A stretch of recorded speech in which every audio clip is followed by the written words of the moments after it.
आज हम आपको ऐसे व्यक्ति से मिलवाने जा रहे हैं जो पहले किसान थे और अब ओबीसी महासभा सागर संभाग के अध्यक्ष हैं, जो ओबीसी वर्ग की आवाज उठाते हैं।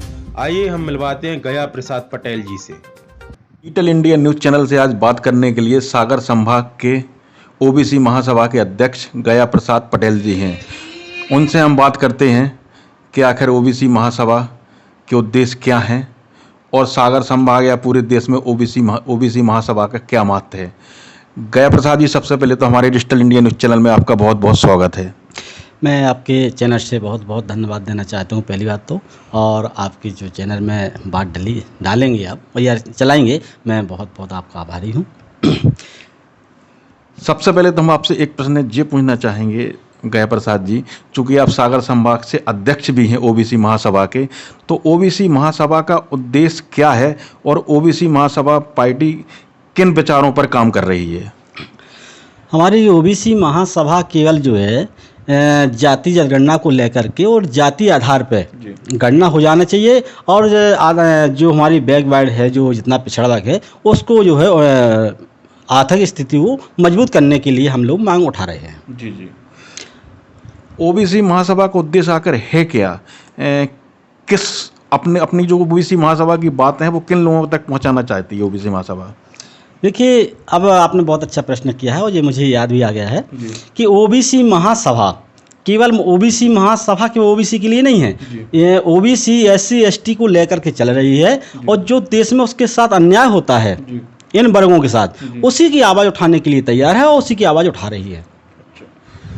आप पहले किसान भी थे, आपने खेती वगैरह भी की है, फिर अचानक ओबीसी महासभा में आने का क्या उद्देश्य है आपका? देखिए, जब मैं छोटी उम्र में किसानी करता था और उसी समय में बाज़ार में भी आते थे और बाज़ार से जो खरीदारी करते थे, उस समय से हमको ये अनुभव हुआ कि ओबीसी जो ST SC है, इनके साथ कोई खड़ा नहीं होता था और इनकी आवाज़ उठाने के लिए कोई तैयार नहीं था, और जब इनके साथ अन्याय होता था तो ये खुद झेलते थे। जो हमने देखा है अपनी आँखों से, फिर हमारे मन में एकदम से ऐसा आया कि यार, ये तो बहुत बड़ा अन्याय है, और अन्याय की आवाज़ अगर नहीं उठाई गई तो सदियों से हम गुलाम हैं और गुलाम रहेंगे। अच्छा, चूँकि आप सागर संभाग से अध्यक्ष भी हैं, तो अपनी जो ओबीसी महासभा पार्टी है, तो ये पूरे देश में कितने प्रांतों में है अभी?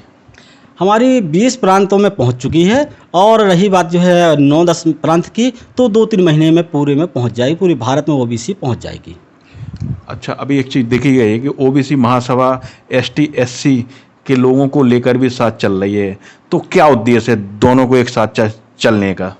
हम देश जोड़ने की बात कर रहे हैं, हम देश को इकट्ठे एक साथ लेके चलने वाले हैं, और इस संगठन के द्वारा हम अपनी आवाज़ उठाएंगे। केवल हमारी आवाज़ जो है वो हक अधिकार की है, और हक अधिकार हमको मिल जाए तो हम सबके साथ कंधे से कंधे मिला लेके चलने के लिए तैयार हैं।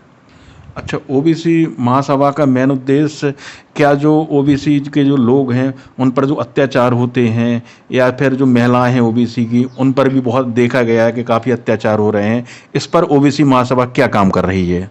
देखिए, ये आपने बहुत अच्छा प्रश्न किया है, और मैं इस बात को कहना भी चाहता था कि जब ओबीसी SC ST की महिलाओं के साथ अत्याचार होता है तो इनकी आवाज़ उठाने के लिए कोई तैयार नहीं होता है, और उस समय हमारी ओबीसी महासभा ही तैयार हुई, जब हम लोगों की, हमारी माँ बहन और बेटियों को न्याय मिलने की उम्मीद हुई। नहीं तो उम्मीद भी नहीं थी। अगर कोई अन्याय हो जाता है और कुछ हो जाता, तो घर में जो है बैठ जाती हैं, घर से बाहर नहीं निकल पाती हैं, और घर से बाहर निकलती हैं तो उनको डरा धमका करके घर वापसी कर दिया जाता है, और वे अपने घर में ही बैठ करके सारा सहन करती हैं और बाहर नहीं निकल पाती हैं। अच्छा, अभी ओबीसी महासभा केवल समाज के लिए ही काम कर रही है, क्या आगे जाके कोई राजनीतिक पार्टी बनाने का भी विचार है? जी, अभी तो हम नहीं कह सकते हैं, क्योंकि आने वाले समय में जो हमारी कोर कमेटी है, कोर कमेटी क्या निर्णय करेगी और क्या उस पर विचार करेगी, जो कोर कमेटी बताएगी।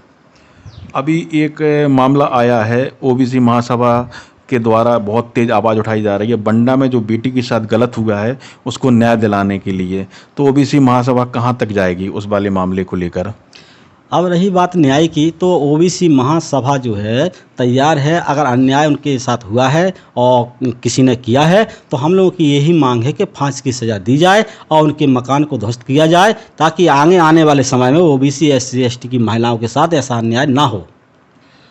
गया प्रसाद जी, चूंकि आप सागर संभाग से ओबीसी महासभा के अध्यक्ष हैं, तो आप अपनी तरफ से डिजिटल इंडिया न्यूज़ चैनल के माध्यम से ओबीसी महासभा और एसटी/एससी लोगों के लिए क्या कहना चाहेंगे? आप पहली बात तो मैं पहले पुनः बोल चुका हूँ, फिर भी बोलता हूँ कि आपके चैनल के माध्यम से मैं आपको जो है बहुत धन्यवाद देता हूँ और बहुत बहुत आभारी हूँ, जो कि आप जो है मेरी ऐसी दबी कुचली आवाज़ को उठाने के लिए आपने साहस किया है। और रही बात इस बात की, तो ओबीसी महासभा जब तक नहीं पीछे हटेगी, जब तक अपने अधिकार नहीं ले लेगी। आप थे हमारे साथ गया प्रसाद पटेल साहब जी, जो कि ओबीसी महासभा के सागर संवाद के अध्यक्ष हैं। उन्होंने अपनी बात डिजिटल इंडिया न्यूज़ चैनल के माध्यम से अच्छी तरह रखी। धन्यवाद।